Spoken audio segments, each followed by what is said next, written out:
Kami datang dalam ucapan syukur malam hari ini. Kami berterima kasih kepadamu ya Tuhan, untuk cinta kasih dan anugerah yang sungguh nyata bagi hidup kami. Kembali malam hari ini, Tuhan berkenan mengumpulkan kami di dalam persekutuan alumni Kristen Jakarta. Setelah 2 tahun ini kami boleh on-site pertama kalinya. Kami juga bersyukur ketika Tuhan berkarya di tengah-tengah pandemi, di tengah-tengah segala keterbatasan.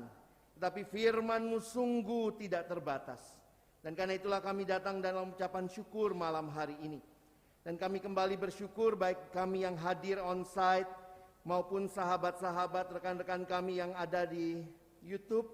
Tuhan berkati agar persekutuan kami malam hari ini kembali boleh disegarkan baik melalui kebenaran firman-Mu, setiap wawasan, dan pada akhirnya kami mohon ya Tuhan, tolonglah kami agar kami bukan hanya jadi pendengar firman yang setia, tapi mampukan dengan kuasa pertolongan dari Roh-Mu yang kudus, kami dimampukan menjadi pelaku-pelaku firman-Mu di dalam hidup kami, di dalam keseharian kami.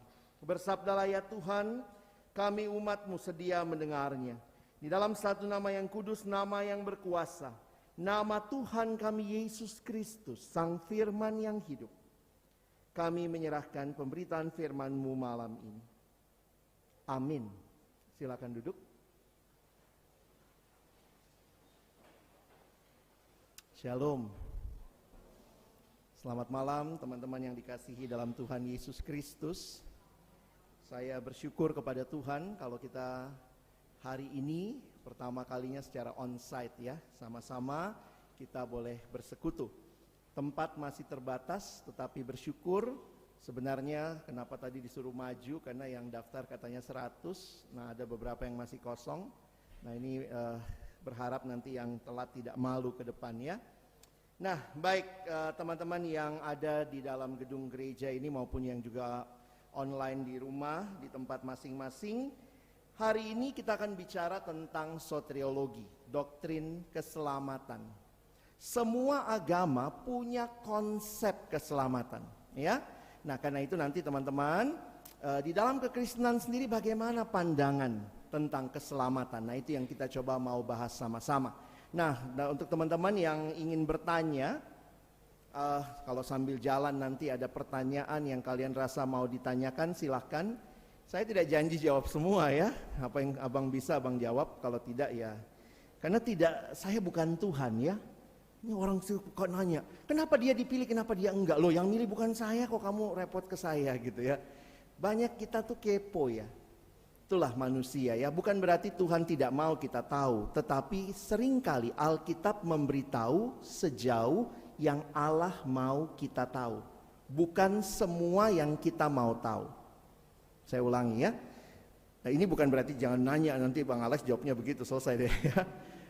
Alkitab memberitahukan kepada kita seberapa yang kita perlu tahu, bukan semua yang kita mau tahu. Misalnya kalian bilang, siapa bang nama istri Lot? Siapa nama istri Lot? Kalian cari bolak-balik, nggak ada namanya.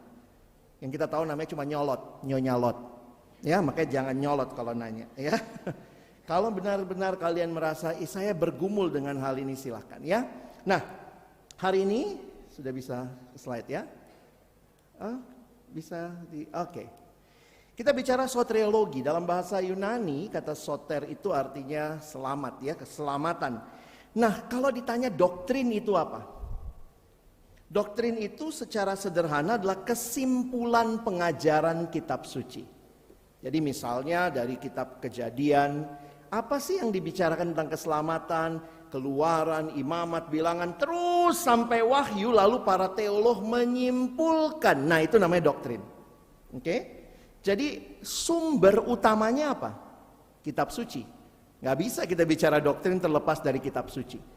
Tetapi dalam kitab suci ini bilang begini, kita sekarang bicara apa yang disampaikan dalam kitab suci orang Kristen dalam Alkitab. Bagi teman-teman alumni, saya pikir jangan terlalu berpikir doktrin itu berat begini. Poinnya, semua kita punya doktrin, sadar atau tidak. Kamu pasti pegang sesuatu doktrin dalam pengertian apa yang kamu pahami. Dan menariknya, doktrin itu nyata dalam hidupmu. Saya kasih contoh. Kalau kamu merasa keselamatan bisa hilang, itu doktrin yang kamu terima ya, maka kamu akan takut, nanti hilang, nanti hilang, nanti hilang. Nah, aplikasi hidupnya mungkin kamu akan dibayang-bayangi ketakutan kehilangan keselamatan. Nah, itu yang saya katakan, kenapa perlu belajar doktrin? Karena sebenarnya sadar atau tidak, doktrin itu menyatu dengan kehidupan. Jadi kalau ada yang bilang gak usahlah belajar doktrin, yang penting hidup kita baik-baik. Pertanyaannya bagaimana mau hidup baik-baik kalau doktrin yang kamu pahami gak tepat. Nanti dalam perjalanan saya jelasin sebentar ya tentang beberapa pemahaman yang kurang tepat. Ya, nah ini buku yang baik kalau kalian alumni tentunya mulai bisa nabung ya, karena buku-buku teologi itu mahal. Jangan pikir yang butuh teologi cuma para teolog ya. Teman-teman juga yang tertarik, yang ingin mendalami kekristenan dari sejarah, dari pembelajaran, kita bisa lihat. Ini salah satu buku yang saya rekomen ya. Ini sudah edisi ketiga. Salah satu buku yang jadi standar di banyak sekolah teologi. Ini tebelnya kayak bantal, ya. Nah, judulnya Systematic Theology. Ditulis oleh Bapak Wayne Grudem. Lalu muridnya Wayne Grudem bikin yang lebih tipis. Karena Wayne Grudem tulis sekitar hampir 2000 halaman. Muridnya kecilin deh jadi 700 halaman. Nah, tetap aja masih bantal ya. Nah, akhirnya anaknya bilang, wah masih tebel banget. Anaknya bikin cuma sekitar 100 halaman ringkasan buku bapaknya. Dan itu sudah diterjemahkan ke bahasa Indonesia. Ini ya. Saya nggak tahu masih ada kali kalau kalian cari di Tokopedia, nyelip-nyelip di toko buku mana ya. Ini udah sarinya sari. Diperes, udah sari saja. Ya, itu semua kalimatnya kayak wow begitu ya. Dan itu diterjemahkan cukup baik saya pikir oleh Metanoia ya. Nah, salah satu buku yang lain juga yang sederhana adalah buku ini, ditulis oleh R.C. Sproul. Miliki ya kesempatan untuk kalian juga bertumbuh terus ya, karena biasanya begini loh, di tengah dunia alumni orang juga akan nanya, apa sih yang kamu percaya? Gimana sih pandangan Kristen tentang keselamatan? Gimana sih pandangan Kristen tentang dunia orang mati? Nah, itu kan mau tidak mau kita harus punya jawaban yang tentunya seiring dengan pertumbuhan kita dan terkait dengan apa yang firman Tuhan sampaikan. Nah, rata-rata buku seperti ini namanya buku Theologia Systematica. Karena akan membahas seperti ini. Biasanya ada sistem ya, mulai dari Alkitab. Kenapa? Karena memang Alkitab dasarnya ya. Begitu Alkitab dibuang, hancur kekristenan. Karena dari mana kamu tahu Yesus mengasihimu? The Bible tells me so. Dari mana tahu ada surga dan neraka? The Bible tells me so. Makanya dalam buku-buku seperti ini pembahasan pertama selalu doktrin Alkitab. Lalu ini biasanya 7 doktrin dasar ya, sampai akhir zaman. Nah, ini kita perlu tahu. Nah, teman-teman tentunya kalian bukan orang yang baru, apalagi beberapa di sini saya lihat mantan pengurus atau mantannya pengurus. Tipis bedanya ya. Maksudnya kalian yang pernah juga mungkin mengundang abang atau pembicara yang lain untuk datang bicarakan doktrin soteriologi. Karena ini di mahasiswa ini wajib hukumnya ya. Kalau kalian ikut PMKJ juga ada ya. Nah, kalau ikut PMKJ rutin nggak bolong-bolong 2 tahun kalian pelajari 7 doktrin dasar ini. Keulang tiap 2 tahun. Ya, jadi kalau kalian ikutin pembinaan cukup menolong. Apa isunya? Saya mau mulai dengan ini ya. Apa isunya? Karena sebenarnya juga pengurus minta, Bang, tolong bahas beberapa pandangan, lalu kemudian beberapa konsep. Tapi saya mau ajak kita bahas Alkitabnya dulu. Karena begini, ada isu yang terjadi dengan pandangan tentang keselamatan. Yang paling sering didiskusikan adalah, apakah keselamatan itu sepenuhnya anugerah Allah atau ada usaha kita? Nah, di situ menjadi hal yang menarik didiskusikan karena di dalam kekristenan sendiri ada perbedaan-perbedaan kecil. Ya. Perbedaan-perbedaan berkaitan dengan bagaimana keselamatan itu. Apakah itu anugerah berarti Allah 100% atau ada bagian manusia? Kalau ada bagian manusia, manusianya berapa persen?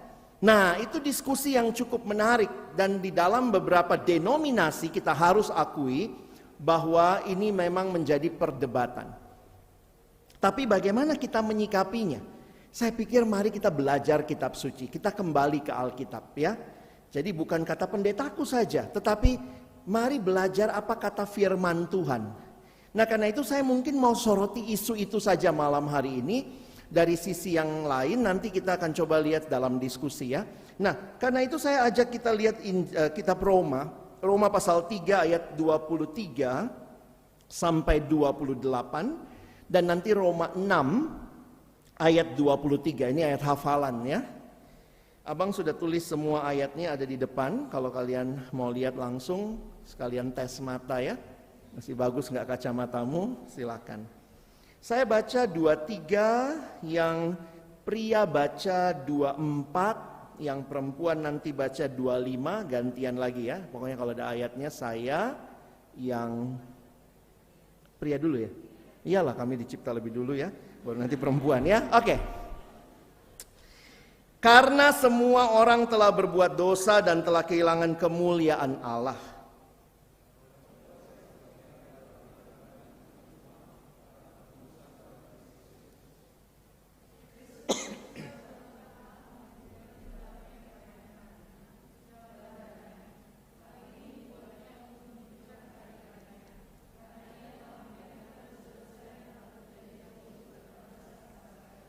Maksudnya ialah untuk menunjukkan keadilannya pada masa ini supaya nyata bahwa ia benar dan juga membenarkan orang yang percaya kepada Yesus.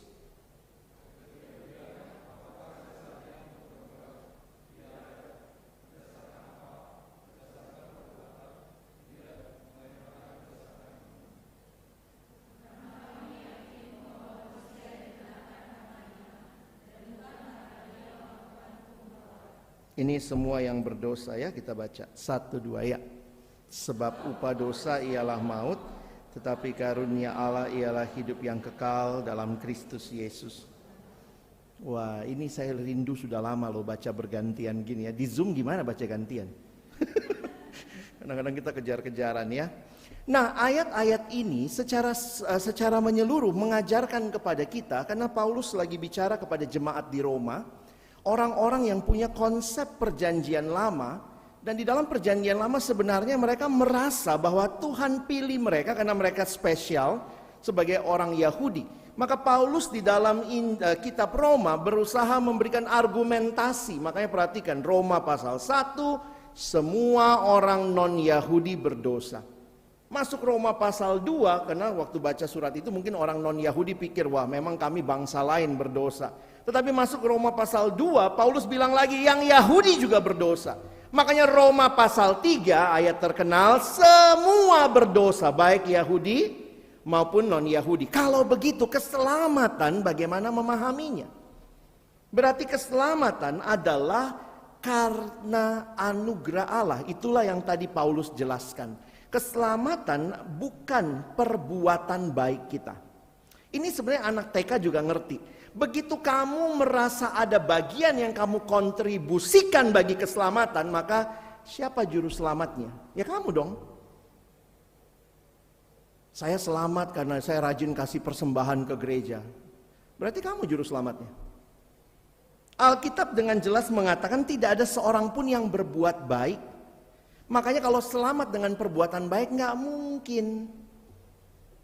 Nah, lebih dalam lagi kita masuk ya, bahwa kekristenan melihat secara sederhana, iman Kristen mengingatkan kita bahwa masalah mendasar kita bukanlah moral. Bukan kurang baik, kurang terdidik, bukan itu. Namun spiritual. Bukan hanya karena hidup kita tidak bermoral, tapi hidup yang bermoral saja tidak cukup menjembatani apa yang memisahkan kita dari Tuhan. Dan disinilah saya pikir keselamatan menjadi hal yang penting yang hanya bisa diberikan oleh Allah karena manusia sudah mati di dalam dosa. Karena itu karya keselamatan adalah anugerah Allah semata, bukan karena perbuatan baik kita. Ada yang bilang, tapi masa sih anugerah Allah gratis bang? Gratis. Mesti bayar nggak? Begitu kamu bayar sesuatu, misalnya ya abang kasih nih, ini HP saya nih. saya kasih misalnya, ini misalnya ya, jangan sampai beneran ya, cuman ini. Saya kasih ke Kak Bebet. Bet, ini hadiah ya. Bebet mesti bayar nggak? Ini namanya hadiah, ini hadiah buat Bebet. Mesti bayar nggak Kak Bebet? Enggak. Kalau Kak Bebet bilang, aduh bang saya bayar deh. Bayarnya 5.000 deh. Masih bisa dibilang hadiah nggak? Nggak bisa. Dibilangnya beli barang murah banget gitu. HP gue dibeli 5.000 sama Kak Bebet. Begitu ada kontribusi kita, maka sebenarnya bukan lagi anugerah. Karena anugerah tidak berbicara kontribusi kita, tetapi sepenuhnya anugerah Allah. Makanya tidak ada dua juru selamat, bukan Yesus dan kamu. Hanya Yesus. Makanya para reformator di masa itu meresponi dengan ungkapan sola. Hanya. Karena pada waktu itu seolah-olah juru selamatnya banyak. Mereka mengatakan no, sola fide, hanya karena iman.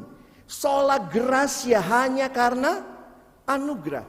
Dan ini berdasarkan apa? Apakah ini sekedar pemikirannya Calvin, Luther, opung-opung kita itu? No. Ini yang mereka pelajari dari kitab suci.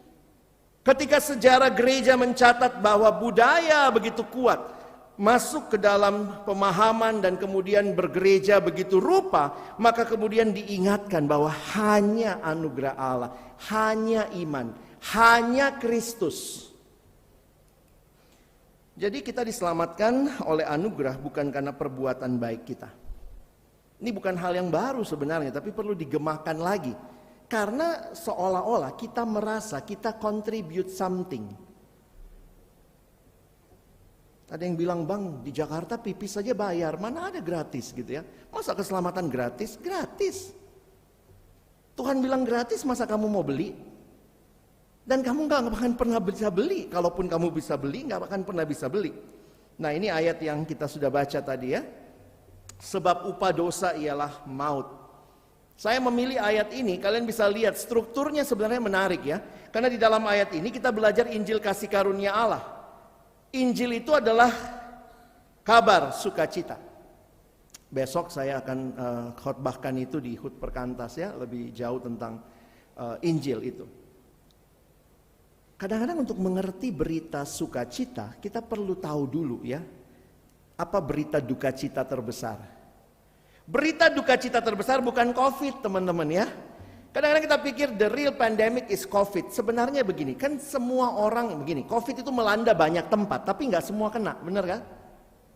Ada yang belum kena kan? Jangan sampai ya. Jadi, kalau kalian perhatikan, dosa yang kita lihat di dalam Alkitab ini sebenarnya pandemi yang sesungguhnya. Karena semua kena. Tanpa kecuali. Sin is actually the real pandemic.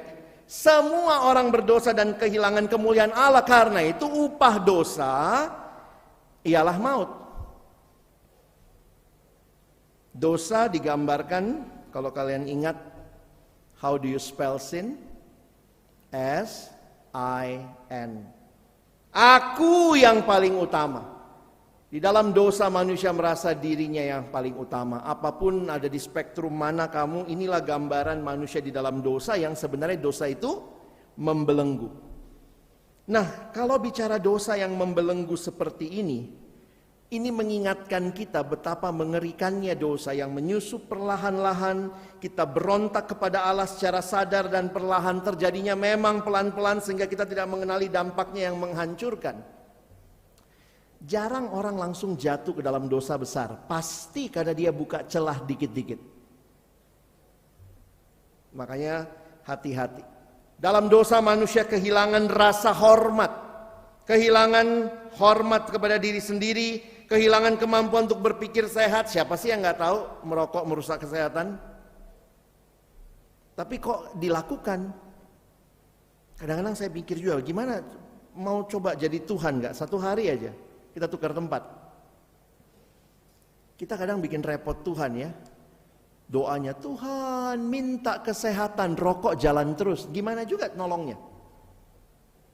Banyak orang bicara tentang iman tetapi sebenarnya menyangkali apa yang dia percaya.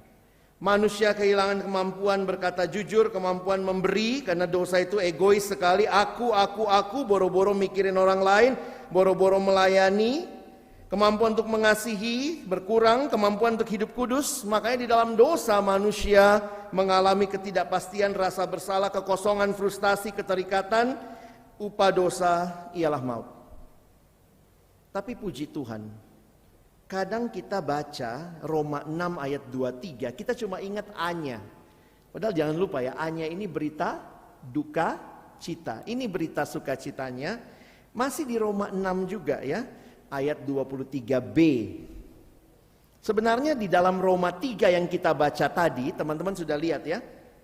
Roma 3 juga begitu. Ayat 23 berita duka cita. 24-nya.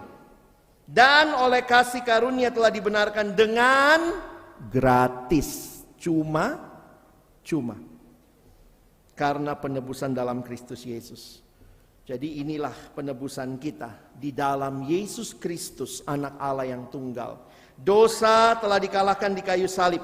Kematian Kristus merupakan dasar pengharapan kita dan janji bagi kemenangan kita. Perhatikan baik-baik. Salib ini yang dipakai jadi simbol gereja adalah satu-satunya jalan keselamatan. Salib memberikan tujuan baru. Ingat, dosa tujuannya maut. Salib memberikan tujuan yang baru, yaitu hidup yang kekal. Itulah yang kita baca Roma 6 ayat 23. Teman-teman PKK jangan cuma hafal 23a. Roma 6 ayat 23a, upah dosa ialah maut ya.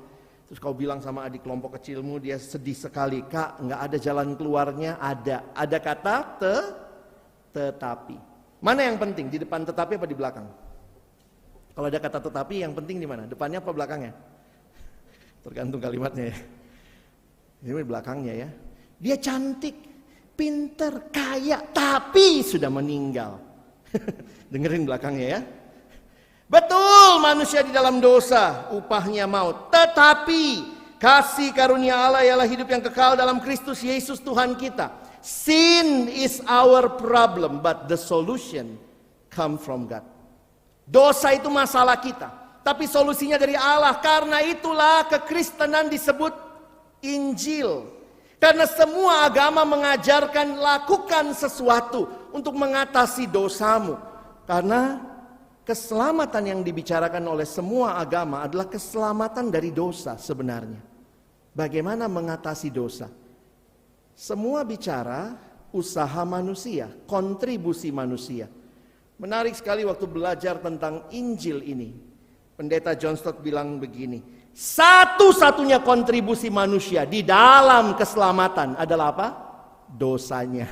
Itu kontribusi kita, satu-satunya. Berarti sebenarnya bukan kontribusi. Karena itulah konsekuensi dari dosa kita harusnya maut. Nah, saya pilih terjemahan ini ya. Coba kita baca sama-sama. Ini terjemahan BIMK ya. Bahasa Indonesia masa kini. Yuk kita baca sama-sama. 1, 2 ya. Sebab kematian adalah upah dari dosa. Tetapi hidup sejati dan kekal bersama Yesus Tuhan kita adalah pemberian yang diberikan oleh Allah dengan cuma-cuma. Di mana ini diberikan? Nah, Paulus menggambarkan itu di dalam Roma 3 tadi. Abang nggak ulangi, nanti kita lihat sama-sama. Di dalam Roma 3 tadi, sebenarnya Paulus sedang menggambarkan apa yang terjadi di kayu salib. Mungkin kalau kalian dulu masih mahasiswa, taunya Yesus mati kayu salib. Nah, tetapi Roma 3 ini memberikan gambaran apa yang terjadi. Perhatikan ada 3 istilah penting yang kita baca tadi. Kalian bisa lihat warnanya yang saya sudah buat di situ ya. Ada istilah dibenarkan, ada istilah penebusan, ada istilah jalan pendamaian. Menarik sekali, Rasul Paulus ini seorang yang sangat luas wawasannya. Dia menggunakan 3 istilah dari 3 bidang yang berbeda. Pertama, teman-teman yang yang ekonomi mungkin ngerti ya, ini istilah penebusan pada masa itu adalah istilah perdagangan. Kalau saya tebus sesuatu, maka sesuatu itu jadi punya saya. Itu ya. Yang terjadi di salib itu adalah penebusan. Allah menjadikan kita kembali miliknya. Lalu Paulus juga pakai istilah jalan pendamaian. Ini sebenarnya istilah agama, karena ini istilah perjanjian lama. Kalau kalian lihat dalam kitab Keluaran, waktu Tuhan suruh Musa buat tabut, terus Tuhan bilang gini, di dalam tabut itu nanti ditaruh loh batu sama tongkatnya Musa kan. Lalu Tuhan bilang begini, gak boleh dilihat, gak boleh disentuh, pasti mati. Loh terus gimana dong? Akhirnya Tuhan bilang gini, bikin tutupnya. Nah namanya itu tutup pendamaian. Tutup pendamaian ini bahasa Yunaninya hilasterion. Hilasterion itu menjadi istilah yang dipinjam Paulus. Yesus itu menjadi tutup pendamaian supaya kita boleh mengalami perdamaian dengan Allah. Makanya dia adalah jalan pendamaian. Jesus is our hilasterion. Nah ini saya ingat dulu ibu rohani saya kasih ilustrasi gini ya. Kalau Tuhan langsung lihat kita, Alex berdosa ini Alex berdosa ya. Tuhan langsung lihat saya, upah dosa adalah maut.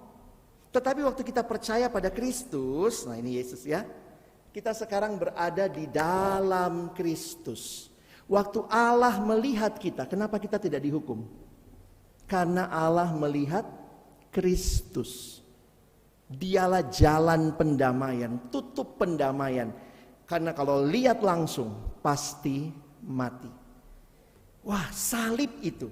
Di kayu salib terjadi jalan pendamaian yang tadinya seteru sekarang menjadi milik anak Allah. Perhatikan lagi, dia pakai istilah, teman-teman hukum ada di sini ya. Istilah bidang hukum, pembenaran. Kalau dinyatakan benar, maka orang itu benar. Begitu di pengadilan. Kalau kalian perhatikan, semua ini adalah istilah yang dilakukan oleh Allah. Dia yang menjadi penebus. Kita gimana? Ada kontribusi? Nggak ada. Kita ditebus. Allah adalah Allah yang mendamaikan. Kita gimana?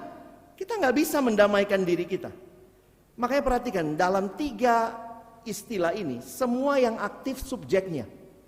Kita itu cuma dikenai tindakan. Dan terakhir pembenaran. Pembenaran itu juga adalah Allah yang membenarkan. Kitanya sih berdosa, tapi Allah membenarkan kita di dalam Dia. Nah menarik sekali. Dengan demikian 3 istilah ini, 3-tiganya bicara inisiatif siapa? Inisiatifnya Allah. Makanya seorang teolog bernama James Montgomery Boyce, dia bikin segitiga keselamatan. Nah, teman-teman bisa pelajari ya. Dia mengatakan, lihat, ini Allah, ini Yesus, ini kita, orang Kristen. Allah, Yesus kepada Allah, Yesus mendamaikan kita dengan Allah. Allah kepada orang Kristen, karena Yesus mendamaikan, maka Allah membenarkan kita. Yesus kepada orang Kristen terjadi penebusan. Nah, menarik ya cara dia menggambarkan supaya kita bisa mengerti ayat yang kita baca tadi. Intinya, adakah panah dari sini ke tempat lain? Tidak. Ini semua dikenai panah. Kena ke dia gitu ya. Itu menunjukkan bahwa inilah karya Allah yang luar biasa. Kalau mau slide saya sudah kasih sama pengurus ya. Kalau mau baca pelan-pelan garis penebusan, garis pendamaian, garis pembenaran, lihat kesimpulannya saja. Yuk kita baca sama-sama. 1, 2 ya. Itu sebabnya dalam hal keselamatan dibenarkan di hadapan Allah, manusia berdosa hanya dapat melakukan satu hal saja. Datang kepada Yesus dengan seluruh catatan hidup kita yang berdosa dan menaruh iman kepadanya. Yesus yang memiliki catatan hidup yang sempurna. Makanya kita diselamatkan karena apa? Karena kita percaya. Percaya itu beriman. Iman kepada Yesus yang sanggup menyelamatkan kita. Kita tidak beriman pada diri kita. Kalau kita beriman pada diri kita berarti engkau juru selamatnya, tetapi engkau menaruh imanmu. Makanya lihat logika berpikirnya, lihat ya. Langsung Paulus tutup dengan ayat 27 dan 28. Saya harap kalian bisa ngerti ya penjelasannya ya. Ini kan saya ikutin alur berpikirnya Paulus ya. Jika demikian kata Paulus, apakah dasarnya untuk bermegah? Kalau kamu selamat apa dasarnya? Aku baik loh, aku diselamatkan. Kalau betul kita selamat karena perbuatan baik, surga tempat paling sombong. Orang sombong-sombongan. Kenapa lu masuk sini? Biasa kemarin ngasih persembahan banyak sama PKJ. Oh lu masuk situ, oh gue lebih besar lagi, gue kasih rumah. Oh gitu ya. Lu di surga kapling berapa? Kalau kita masuk surga karena perbuatan baik kita, karena jasa kita, surga itu tempat yang gak menyenangkan. Apa dasarnya untuk bermegah? Tidak ada. Berdasarkan apa? Perbuatan? Tidak, melainkan berdasarkan iman. Karena kami yakin bahwa manusia dibenarkan karena iman, karena dia percaya pada Kristus, dan bukan karena melakukan hukum Taurat. Di dalam kitab Efesus, Paulus melanjutkan. Kalau kita lihat lagi, kalimatnya menarik. Sebab karena kasih karunia kamu diselamatkan oleh atau melalui iman. Harusnya cukup titik di situ ya. Ini kayak mama-mama lagi marahi anaknya. Kamu pernah dimarahin mamamu? Nggak cukup sekali ngomong kan? Itulah mama-mama, nagging. Kamu diselamatkan melalui iman. Itu bukan hasil usahamu. Iya Paulus. Itu tetapi pemberian Allah. Iya Paulus sudah tahu. Itu bukan hasil pekerjaanmu. Cukup Paulus sudah ngerti. Jangan ada yang memegahkan diri. Kayak dia tekanin. Awas lo, sombong lo. Jangan ada yang memegahkan diri. Salvation is not a reward for the righteous. Bukan karena kamu benar makanya kamu diselamatkan. Tetapi kamu justru dibenarkan supaya atau diselamatkan supaya kamu hidup benar. But a gift for the guilty. Kita yang berdosa, kita diselamatkan. Nah kepercayaan lain, nah kita lihat sebentar ya. Kepercayaan lain itu percaya pada kemampuan diri melakukan sesuatu untuk keselamatan. Sementara di dalam kekristenan kita percaya pada apa yang dilakukan Yesus buat kita. Makanya unik ya, kenapa kamu selamat? Karena saya percaya apa yang dia lakukan itu menyelamatkan saya. Timothy Keller pakai istilah begini ya. Agama-agama bilang earn your life. Secular society says create your life. But Jesus, he gave his life, exchange his life for ours. Keselamatan kita terima dari Allah dengan cuma-cuma gratis, tapi bukan gratisan. Ada ayah kasih anaknya ulang tahun 21 tahun, dia kasih mobil paling mewah. Apalah itu? Sebutkan, Rolls Royce. Harga 30 miliar. Anaknya dikasih itu seneng lah. Papa saya mesti bayar berapa nih? Enggak, hadiah. Serius Pak, serius. Ini kuncinya nak. Papa kasih kamu gratis. Betul gratis? Betul. Siapa yang bayar harganya? Bapaknya. Keselamatan kita gratis, tetapi itu bukan gratisan. Karena untuk membayar harga keselamatan, Allah mengaruniakan anaknya. Salvation is free, but it's not cheap. Because Jesus paid for it in the cost of his life. Keselamatan sangat mahal harganya, tapi diberikan kepada kita dengan cuma-cuma. Karena itu kita mesti ingat, apakah orang Kristen bicara perbuatan baik? Ya. Di mana letak perbuatan baik buat kita? Perbuatan baik bukan syarat supaya selamat. Kita diselamatkan bukan karena melakukan perbuatan baik, tetapi kita diselamatkan justru untuk berbuat baik. Salvation always produces works, but works never produce salvation. Karena itu arahnya begini ya. Anugerah Allah itu membawa kita melakukan pekerjaan yang baik. Nah teman-teman, ini iman kita. Kekristenan bicara anugerah, bicara hukuman dosa. Banyak yang nonton Korea, orang Kristen, lama-lama jadinya konsepnya bukan Kristen ya. Kadang-kadang saya lihat ya, ada juga yang ngomong gitu, awas lo nanti karma. Karena kebanyakan nonton drakor ya. Orang-orang yang mengerti karma atau punya konsep karma itu karena konsep keselamatannya berdasarkan worldview-nya. Khususnya agama-agama yang seperti itu mengerti worldview-nya itu dunia itu sirkular.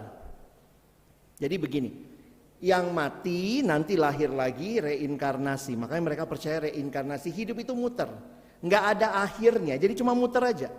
Nanti di sini kamu baik, ke depan kamu lebih baik, kamu jahat, kamu jadi turun kasta dan seterusnya. Jadi mereka ngertinya seperti itu. Nah, apa konsep kejahatan dalam dunia yang sirkular itu namanya karma. Makanya kekristenan tidak kenal karma. Kita nggak kenal karma. Karena karma itu adalah konsep dunia yang sirkular. Agama-agama seperti Buddhism, Hinduism yang percaya reinkarnasi, drama Korea mereka bicara karma. Kita Kristen bicara dosa. Karena hidup kita dalam kekristenan di Alkitab mulai di satu titik bergerak maju dan harus berakhir. Dan setiap orang memberi pertanggungjawaban. Ada penghakiman. Karena itu dosa ada upahnya. Karma nggak ada upahnya. Itu karena kamu baik nanti jadi lebih baik. Cuman muter-muter aja. Jadi hati-hati kamu Kristen. Konsepmu karma, nggak apa-apa lah nanti aku reinkarnasi.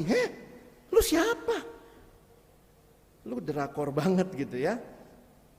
Nah, bagaimana pandangan-pandangan selama ini? Dari konsep seperti ini, di dalam kekristenan juga terjadi beberapa pandangan-pandangan yang berbeda. Salah satu yang paling besar di dalam sejarah waktu bicara tentang hal ini adalah sebenarnya tentang terkait reformasi. Saya tidak menyebut langsung kepada gereja Katoliknya, tetapi konsep keselamatan yang melihat bahwa ada pengaruh manusia. Jadi ada pengaruh dari manusia ya. Jadi misalnya mereka yang percaya manusia punya andil dalam keselamatan. Makanya beberapa pandangan itu ya intinya begitulah ya. Siapa yang menyelamatkan? Allah atau manusia? Ataukah Allah menyelamatkan karena Allah tahu dia bakal percaya? Nah kalau seperti itu kan bisa begini ya. Jadi Allah tahu nih, wah nih Kak Bebet bakal percaya. Kan Allah maha tahu. Maka berdasarkan pengetahuan Allah itulah Allah memilih Kak Bebet. Kalau begitu, apakah berarti masih bisa kita sebut seperti Allah adalah inisiator keselamatan? Nah itu perdebatannya seringkali di situ. Kamu ada di gereja seperti apa, kamu mesti coba tahu juga. Karena beberapa gereja mungkin mengkaitkan hal ini dengan konsep keseharian. Rajin kasih persembahan loh, kalau enggak nanti kamu masuk neraka. Wah itu yang begitu-begitu ngeri ya. Jadi dia mengkaitkan apa yang kita lakukan bisa membeli surga. Masih ingat kasus yang terjadi di gereja Roma Katolik dengan surat penghapusan dosa? Kalau saya membeli, saya berkontribusi, bahkan saya bisa beliin orang lain untuk penghapusan dosanya. Nah karena itu para reformator, saya bicara mulai dari reformator karena mungkin sebagian besar kalian ada dalam gereja-gereja reformasi, mulai memikirkan sehingga di abad 17-18 beberapa konsep seperti ini muncul. Bagaimana urutan keselamatan? Urutan itu namanya ordo. Keselamatan bahasa Latin salutis. Jadi urutan keselamatan, apa yang terjadi lebih dulu. Maka inilah yang kemudian dipikirkan oleh bapak-bapak gereja, para reformator waktu itu. Salah satunya membuat ordo salutis ini ya. Mulai dari Allah memilih, Allah memanggil. Sebenarnya apa tujuannya? Mereka hanya ingin menegaskan bahwa Allah berinisiatif. Melawan pandangan yang berkata bahwa ada inisiatif manusia. Mungkin kalian tahu juga dalam gereja-gereja aliran reformasi ada konsep tulip.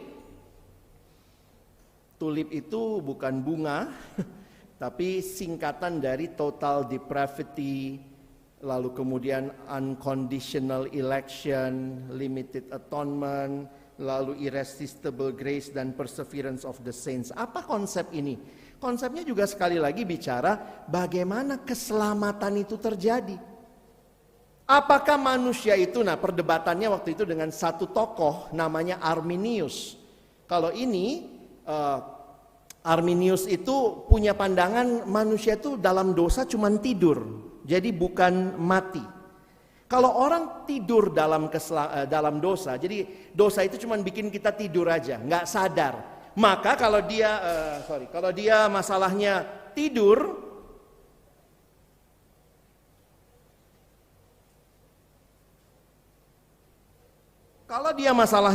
cukup dibangunkan.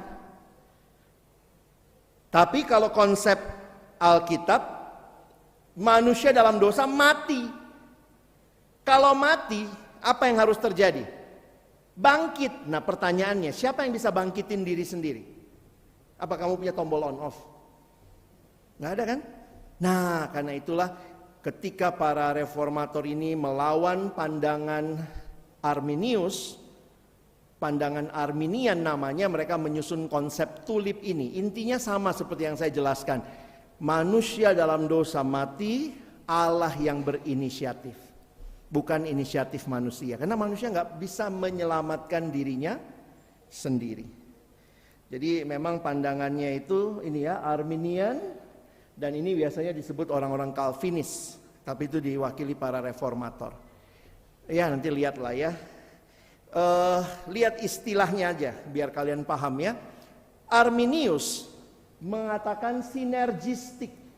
Jadi kita punya sinergi dalam keselamatan. Sementara Calvin mengatakan monergistik, semata-mata mono, satu arah, Allah.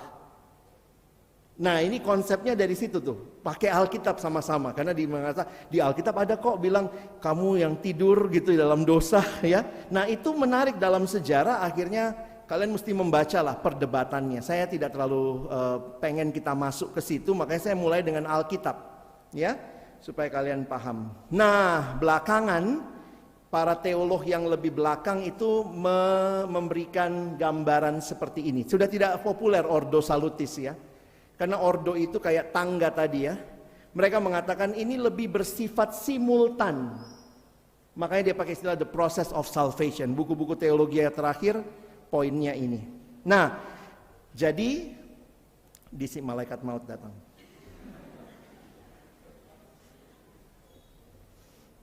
Bang, sampai besok. Well, thank you. Nah, disinilah teman-teman kita bisa paham ya, bahwa ternyata keselamatan kita itu yang kita sebut dengan sederhana di dalam Kristus, banyak juga latar belakangnya, perdebatannya. Tapi kiranya malam hari ini, waktu kita lihat ayat-ayat yang indah itu, disitulah kita melihat sungguh ini anugerah Allah. Kalau saya boleh selamat, makanya tadi lagu yang Kak Bebet pilih ya, itu pertanyaan. And can it be that I should gain an interest in my Savior's blood? Kok bisa saya diselamatkan? Kok bisa saya dapat keuntungan dari salib Kristus? Dia terus bertanya, kalau lagu modernnya itu ya, why have you chosen me? Lagu itu pertanyaan mulu ya, nggak ada jawabannya loh. Pernah nggak nyanyi lagu itu sampai habis? Why have you chosen me out of millions your child to be? You know all the wrong that I've done. But how could you pardon me, forgive my iniquity, to save me give Jesus your son? But how? Kok bisa aku diselamatkan? Ya tapi refrainnya dia jawab sendiri. Oh Lord help me be what you want me to be. Jadi memang orang yang takjub dengan keselamatan akan bersyukur. Kenapa terjadi perbedaan? Secara umum saya kasih gambarannya ya. Kita ada dalam gereja yang berbagai denominasi. Jangan berantem. Sebaiknya kita sama-sama pelajari Alkitab. Kenapa kamu beda? Beda dengan saya beda dengan kamu. Maka kita belajar sama-sama merendahkan diri. Termasuk dalam konsep keselamatan. Sebenarnya gereja itu ada dua ya. Hati-hati melabelkan. Dua, satu gereja yang benar dan satu gereja yang sesat atau bidat. Apa bedanya bidat sama bodat? Bodat mirip manusia tapi bukan. Bidat juga begitu. Mirip kayak kebenaran tapi bukan. Makanya gereja jelas ini sesat. Dari mana? Kalau dia tidak menerima pengakuan iman rasuli, itu kita mengkategorikan gereja yang sesat. Makanya masuk Yehova, ya, gereja-gereja Mormon. Kenapa? Dia lihat Yesus bukan Allah. Tetapi gereja yang benar itu percaya Yesus Allah, menerima pengakuan iman rasuli. Nah, dari gereja yang benar ini, kita ini terbagi dua. Satu yang sehat, satu yang kurang sehat. Nah, sebenarnya sampai sekarang ini kita berantem soal ini ya. Gerejaku dong lebih sehat, gerejaku lebih sehat, gerejamu. Apa itu gerejamu? Kurang Roh Kudus. Nah, itu berantemnya di kalangan ini ya, gereja sehat, gereja benar ya. Yang satu bilang kau yang nggak sehat. Apa itu gerejamu? Kurang Roh Kudus. Daripada gerejamu kebanyakan Roh Kudusnya. Nah, jadi kita berantem yang nggak penting begitu ya. Nah, di sini saya pikir kita mesti menyadari ketika ada perbedaan, mungkin karena ada tradisi denominasi yang kemudian kita harus duduk diam sama-sama. Bersyukur di persekutuan mahasiswa kita bisa belajar sama-sama. Saya bisa belajar, oh gerejamu pandangannya gitu ya. Oh kalau gereja saya pandangannya begini. Nah, jadi ini wawasan yang Abang berikan. Nanti dalam tanya jawab kita bisa lihat aplikasinya. Karena aplikasinya adalah kalau kita sudah diselamatkan, bagaimana hidup kita. Kalau Tuhan tidak menghukum kita, bagaimana kita meresponinya. Saya sudah dikasih mobil, apa tadi? Rolls Royce 30M. Papa ini gratis, yes kata papanya, ini gratis, oke papa saya mau tabrak-tabrak mobil ini. Kira-kira itu orang yang ngerti bersyukur? Enggak ya. Maka dari titik inilah mari persembahkan hidup kita. Termasuk hidup teman-teman para alumni yang sudah diselamatkan bagi kemuliaan Tuhan. Saya berhenti sampai sini, kita akan masuk tanya jawab, silakan Kak Bebet.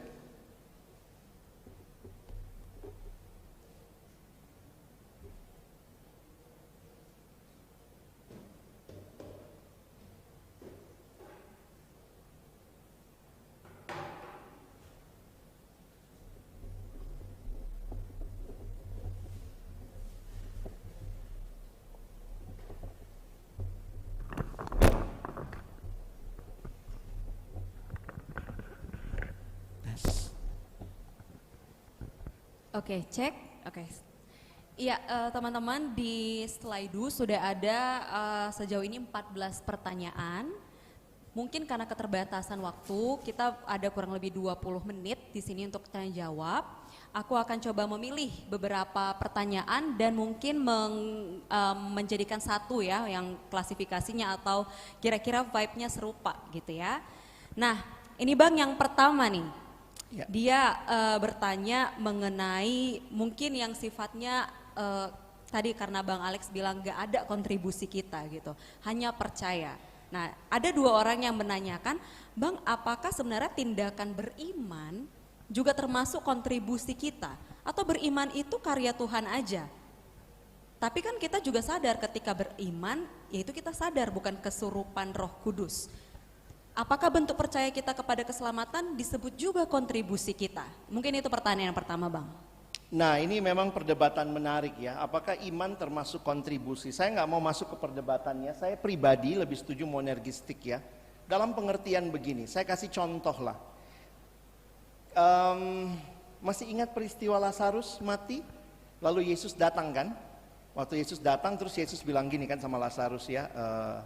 Lazarus keluar. Teman-teman ingat ya peristiwa itu ya. Puji Tuhan itu bukan di Tanah Batak ya. Kalau Tanah Batak mesti jelas marganya. Lazarus mana yang keluar? Kalau enggak semua nama Lazarus keluar dia ya. Lazarus si Manung Kalit kau yang keluar. Waktu dibilang Lazarus keluar, pikirkan apa yang harus terjadi pada Lazarus. Pertama kali apa yang harus terjadi? Karena dia lagi mati. Sedang mati ya. Ya, misalnya kalau dia mati terus kita bilang Lazarus keluar. Lazarus keluar, Lazarus keluar. Dengar nggak dia? Kalau dia mati dia nggak dengar. Maka apa yang harus terjadi sebelum dia dengar? Dihidupkan. Hidupkan dulu. Dia bangkit dulu. Nah pertanyaannya, siapa yang membangkitkan Lazarus? Bukan Lazarus pastinya. Bukan Lazarus pastinya. Maka ada kuasa Allah yang bekerja Dan kuasa Allah yang bekerja itu membuat Lazarus hidup, bisa dengar, baru keluar. Kalau kita bilang Lazarus bisa dengar dan keluar, itulah kontribusi dia, itulah iman dia. Bagi saya, dia bisa beriman pun, siapa yang hidupkan? Pasti bukan dia. Maka saya tetap melihat bahwa iman itu anugerah Allah. Kamu bisa angkat tangan di KKR ya. Aku dong, aku mau percaya Yesus. Siapa yang mau, biasa pembicara gitu ya, siapa yang mau terima Yesus pertama kalinya. Terus kau bilang, Tuhan nih aku kontribusi, ya tanganku keangkatkan Tuhan. Berarti itu kontribusiku. Tapi saya mau tanya, sampai kamu bisa dengar firman, bukankah rohanimu mati dalam dosa? Siapa yang bangkitkan kamu sehingga waktu KKR itu kamu dengar firman, kamu bisa nangis, kamu bisa responi, kamu percaya pada karya 2000 tahun yang lalu, ada yang mati buat kamu di sana. Kamu meresponi yang kamu bilang itu iman, itu pun terjadi hanya karena Allah yang lebih dahulu membangkitkan kerohanian kita yang mati. Nah jadi kalau saya sih lihatnya itu Kak Bebet. Oke. Iya, pertanyaan berikutnya ya. Ini agak reflektif dan curhat sedikit ya Bang ya.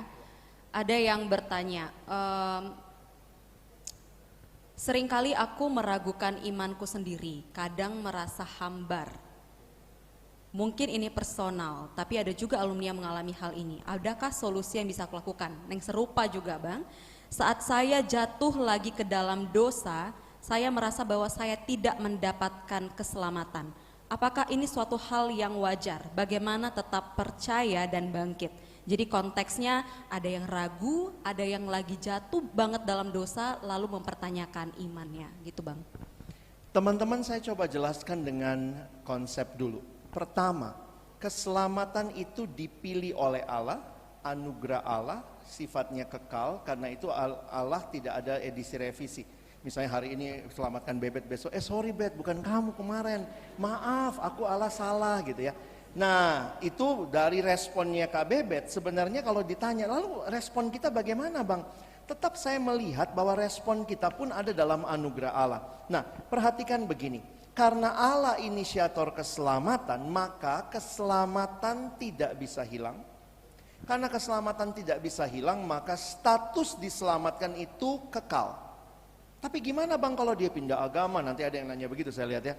Nanti gimana? Poin saya adalah begini, pahami dulu bahwa keselamatan itu kekal dari Allah dan diberikan kepada kita yang beriman kepada Kristus. Nah menariknya begini, ketika kita berelasi dengan Allah, status kita adalah anak Allah. Tetapi di dalam keseharian kita manusia yang masih mungkin jatuh dalam dosa. Karena Tuhan berjanji nanti kalau kita ketemu Dia pada akhir zaman lah baru kita disempurnakan. Jadi kehidupan setelah percaya masih mungkin jatuh dalam dosa? Masih. Kalau jatuh dalam dosa, pertanyaannya, keselamatannya hilangkah? Ingat konsep tadi? Enggak. Yang hilang itu, yang rusak itu relasinya. Keselamatan tidak hilang, statusnya tetap. Tetapi kenapa kamu mengalami perasaan-perasaan seperti itu? Itu karena relasinya rusak. Contoh, papa mamamu tinggal sama kamu di rumah, kamu anak mereka. Waktu kamu pecahkan vas bunga kesayangan mama, apakah kamu berhenti jadi anak? Statusnya tidak berubah. Yang rusak apa? Relasinya. Mama bangun pagi, kau pura-pura bangun siang ya. Aduh jangan sampai ketemu mama ini ya. Aduh vas bunga itu dia lebih sayang dari aku gitu ya. Mungkin dari situlah kau takut. Apa jalan keluar? Jalan keluarnya bukan perbaiki status. Kau datang ke pengacara, tolong bikinkan lagi aku akta ya, aku anak mama. Enggak. Karena yang rusak relasi, maka perbaiki dengan perbaiki relasi. Makanya di dalam gereja sampai hari ini, di gerejamu, di gereja, di banyak gereja ada pengakuan dosa. Dari konsep ibadah kita ada pengakuan dosa, itu membuat kita sadar bahwa kita belum sempurna meskipun sudah selamat. Berarti masih mungkin jatuh dalam dosa. Kalau jatuh dalam dosa, statusnya tidak berubah, tidak bisa berubah. Yang rusak adalah relasinya. Maka waktu kita mengaku dosa, kita sedang memperbaiki relasi dengan Tuhan. Nah itu konsepnya ya. Lalu bagaimana saya kok merasa? Makanya teman-teman, hiduplah dipimpin firman Tuhan. Jangan dipimpin oleh perasaan. Karena perasaan kita bukan kebenaran. Orang Kristen sejati bukan dipimpin oleh perasaan. Aduh, aku rasa Tuhan jauh dari aku. Tuhan bukan layang-layang. Aku jauh, engkau jauh, aku dekat, engkau dekat. Emangnya Tuhan ditarik-tarik? Kalau saya tarik dekat, dia jadi dekat. Tuhan selalu dekat. Tapi aku nggak rasa, Bang. Masalahnya bukan di Tuhan, di perasaanmu. Makanya pegang firman Tuhan. Kalau firman Tuhan beda dengan perasaan saya, yang mana yang kau percaya? Firman Tuhan. Makanya hidup kita, firman-Mu itu pelita bagi kakiku, terang bagi jalanku. Biarlah teman-temanku kamu dipimpin oleh firman. Tapi bagaimana menghilangkan perasaan itu? Seringkali kita harus melewati situasi yang sulit ya. Apalagi kalau kamu lagi banyak pergumulan, kehilangan orang yang dikasihi, itu perasaan-perasaan macam-macam muncul tuh. Tapi makanya jangan tinggalkan saat teduh dan ingat, komunitas menjadi cara Tuhan juga menguatkan iman kita. Nah itu konsep hidup dalam keselamatan. Statusnya tidak hilang, yang rusak adalah relasinya. Karena itu perbaiki relasinya. Sepertinya banyak yang di posisi ini pertanyaannya Bang. Karena ada juga yang baru bertanya, dulu menikmati Allah. Sekarang tidak lagi menikmati Allah dalam waktu lama, sehingga hanya ingin hidup baik tanpa memilih hidup untuk Tuhan.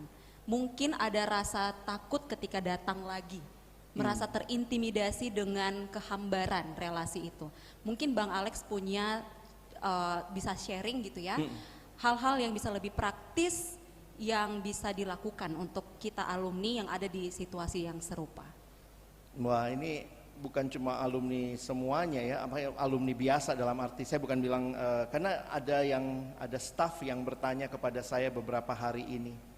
Bagaimana memaintain relasi yang indah dengan Tuhan Bang? Ini staf yang nanya, masih staf yang muda ya. Dalam arti saya juga bilang sama dia, Dek, saya juga bergumul. Dalam arti perjalanan dengan Tuhan itu sebuah keindahan tapi juga pergumulan. Maka dia bilang kadang-kadang saya sulit menikmati disiplin rohani. Nah, saya bilang sama dia, ingat jangan takut sama kerutinan. Yang kita takuti sebenarnya rutinitas. Banyak hal rutin kok kita lakukan. Makan rutin nggak? Ya rutin kan? Masa ada yang takut makan? Makanan yang takut sama kau. Lebih dari rutin mungkin. Lebih dari rutin ya. Napas itu rutin ya. Nah, jadi memang pertanyaannya begini. Ketika kita menjalani kerutinan, lalu kemudian mungkin jatuh dalam dosa sebagai alumni di pekerjaan, atau mungkin dalam kehidupan keseharian, gimana saya tetap bisa maintain kesegaran itu? Kalau saya sih pikir maknai lagi hidupmu. Makanya kebaktian persekutuan seperti ini, kalau mungkin juga kamu agak sulit sendiri, kamu pergi retret dengan temanmu, ambil waktu setengah hari, kalau nggak bisa retret, pergi berdiam diri untuk memang nikmati hadirat Tuhan ya. Itu gimana ya ngomongnya ya? Itu kesannya klise ya. Tapi banyak alumni yang berhenti melakukan itu. Karena rasanya kok saya merasa berdosa, terintimidasi. Padahal bagi saya gini, ada yang bilang gini ya, ini siswa waktu itu, malas saya saat teduh Bang, saya nggak dapat apa-apa. Jadi apa yang kau lakukan? Ya, saya berhenti saat teduh. Kau saat teduh aja nggak dapat apa-apa, apalagi berhenti. Nangkep ya? Makanya bagi saya kasih nasihat sama staf muda ini, Dek, lakukan aja yang memang harus kita lakukan. Sebagai disiplin. Disiplin itu beda sama kewajiban. Kekristenan bukan masalah kewajiban. Saat teduh itu bukan kewajiban. Kewajiban itu dipaksa dari luar. Kau nggak lakukan, neraka kau. Enggak. Saat teduh itu disiplin harus lahir dari dalam. Makanya saya bilang sama adik kelompok kecil saya, kalau kamu nggak saat teduh, siapa yang rugi? Kamu atau Tuhan? Ya aku sih Bang, ya udahlah saat teduh lagi. Jadi kadang-kadang kita perlu memaknai hal-hal yang sederhana yang kita lakukan dan tidak ada jalan lain. Kembali sama Tuhan. Ini juga bagi kehidupan rumah tangga ya. Beberapa alumni juga mulai ada masalah dalam rumah tangga. Saya bilang masih doa sama-sama nggak? Masih baca Alkitab sama-sama nggak? Itulah Bang, sibuk banget, udah ada anak, udah ada apa. Tapi ya itu yang terjadi ketika rutinitas menggerus, Tidak ada lagi kekuatan rohani karena semua disiplin juga ditiadakan atau dikesampingkan. Itu jadi masalah sih Kak Bebet. Ya, jadi keselamatan yang tidak bisa hilang itu bukan menjadi excuse untuk jadi tidak disiplin gitu ya Bang? Justru kita lebih rindu karena kita tahu kita diselamatkan, kita mau kenal Tuhan, harusnya gairahnya makin terus ya berkobar. Oke, ya pertanyaan selanjutnya ya Bang, ini ada yang bertanya, bagaimana seharusnya orang Kristen menanggapi keselamatan atau konsep kayaknya ya, konsep keselamatan yang dianut agama-agama di dunia, atau bahkan menanggapi mereka yang tidak membutuhkan, merasa tidak membutuhkan keselamatan dalam Kristus. Mungkin kita para alumni sehari-hari di kantor menghadapi perdebatan, bukan perdebatan mungkin ya, ngobrol-ngobrol dan berhadapan dengan konsep-konsep keselamatan versi teman-teman kita. Gimana cara menanggapi, mungkin biar gak sekadar menanggapi tapi bisa menyaksikan kali ini. Kalau saya sih sederhananya yang pertama ya, kamu mesti punya konsep yang kuat dulu. Jadi jangan juga sibuk pelajari konsep orang lain gitu ya. Jadi ada dulu yang gitu, Bang saya pengen tahu ini gereja ini sesatnya di mana Bang, saya pengen tahu kesesatannya. Lama-lama kok jadi sesat karena yang dia fokusin. Jadi kalau demikian maka kalau saya ingatkan kamu harus makin dalam imanmu, dalam keyakinan pada Yesus Kristus sebagai Tuhan dan Juru Selamat. Sesudah itu hidup bersahabat. Saya pakai istilah bersahabat karena begini, jangan jadikan orang itu teman debat. Ketemu dia cuman mau bersaksi, pokoknya pengen dia, kalau dia nggak dengerin saya, sorry maaf nanti makan siang aku nggak ajak kamu.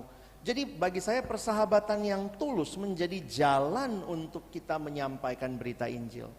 Tapi jangan dibalik, saya cuma mau nyampein berita Injil dan kalau dia tidak mau dengar maka saya memusuhi dia atau segala macam. Bagi saya kita jadi nggak tulus. Dan ingat, bersaksi itu bukan satu kali lalu selesai. Dan mungkin hidupmu akan berbicara lebih kuat. Your life speaks louder than your words. Kadang-kadang kita juga terbatas ya, apalagi kalau itu atasan kita. Kita mau ngomong apa? Yesus Tuhan dan Juru Selamat, keluar kau besok. Gitu ya. Tapi bagaimana saya menghidupi Yesus Tuhan dan Juru Selamat dan dia akan lihat itu. Nah, kita nggak tahu dengan cara Tuhan ya, dia akan lihat itu. Tapi poinnya adalah jadilah sahabat bagi semua orang. Di Alkitab ternyata ada ya, ada kalimat bahwa kita harus disukai orang lain. Dalam arti begini ya, bukan berarti karena itu kita jadi kompromi, tidak. Nanti lihat di Kolose itu ya, ada masalah, hendaklah perkataanmu penuh dengan garam. Maksudnya tidak hambar. Nah di situ berarti ada kesaksian yang menyenangkan bagi orang lain. Nah kamu perlu berjuang juga. Kalau memang karena kita bersaksi dia terus mengucilkan kita, ya itu udah urusan lain. Tapi pertanyaannya, apakah kamu telah jadi sahabat yang bisa juga memberkati orang lain sehingga imanmu seperti terpancar ya. Itu bukan dua hal. Hari ini saya mau PI, besok saya mau kerja aja. Besok saya mau kerja, hari ini nggak ada PI. Tapi itu menyatu dengan hidupmu karena Injil itu ada dalam kehidupan saudara. Oke, mungkin ada dua pertanyaan terakhir ya Bang. Ini yang pertama hampir terlewat, tapi ternyata ada banyak yang nge-like. Mengapa sulit menikmati atau memahami anugerah keselamatan bagi seseorang yang mengidap penyakit mental seperti depresi? Keselamatan Allah berikan bagi semua orang. Tua, muda, miskin, kaya, berarti juga yang punya penyakit, nggak punya penyakit. Jadi sebenarnya disinilah saya pikir juga ada orang-orang yang memang belajar konseling untuk menolong saudara-saudara kita yang punya masalah mental ya.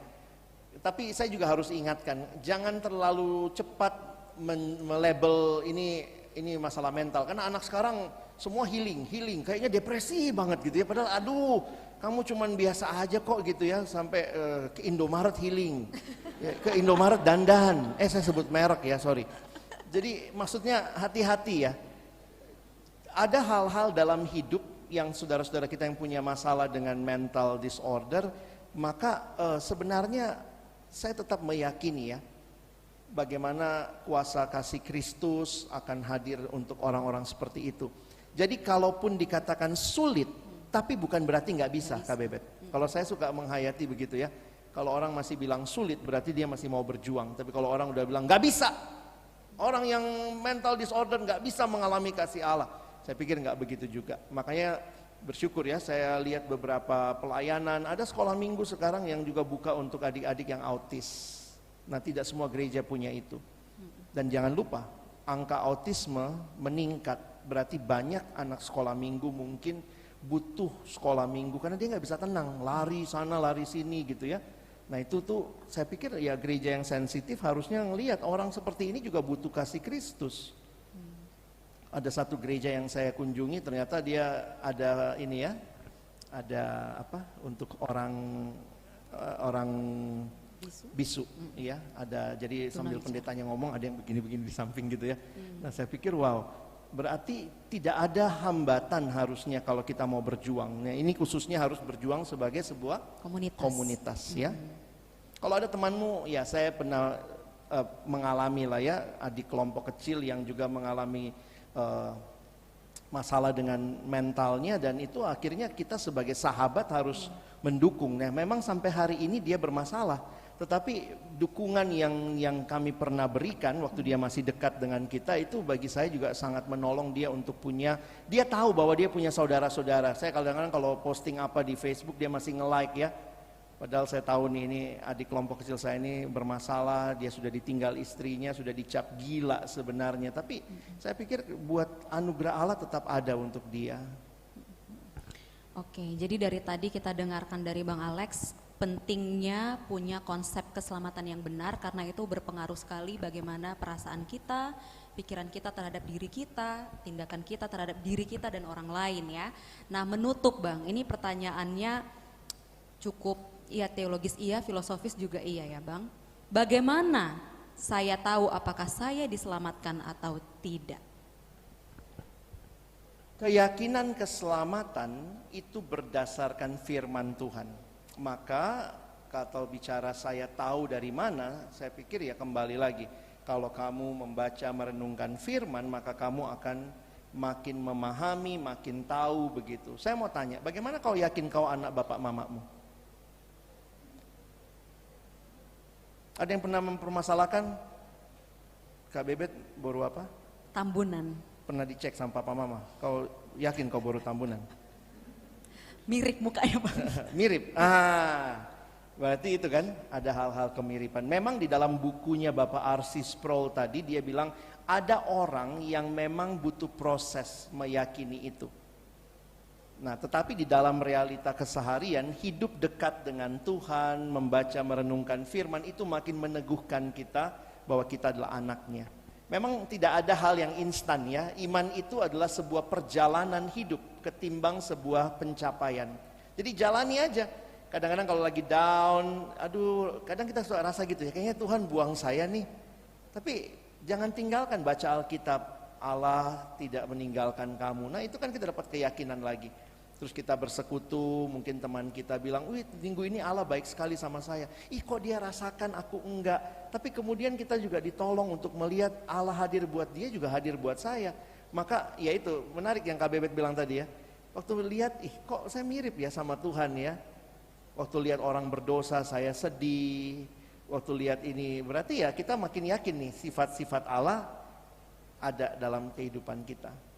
Tapi memang yang paling meyakinkan kamu anaknya itu kan secara hukum ya. Makanya ada akte lahirmu? Ada. Tambunan? Iya. Ya. Puji Tuhan ya. Oke, jadi itu teman-teman ya, tetap meyakini kita adalah anak Allah karena firman-Nya. Dan kalaupun kamu belum bisa yakin sekarang, bukan berarti tidak mungkin yakin, tapi jalani aja. Ya, bagi saya itu sebuah proses yang di dalamnya Tuhan sedang membentuk kita untuk makin kuat, makin yakin di dalam Tuhan. Oke, jadi tanya jawab kita sampai di sini teman-teman.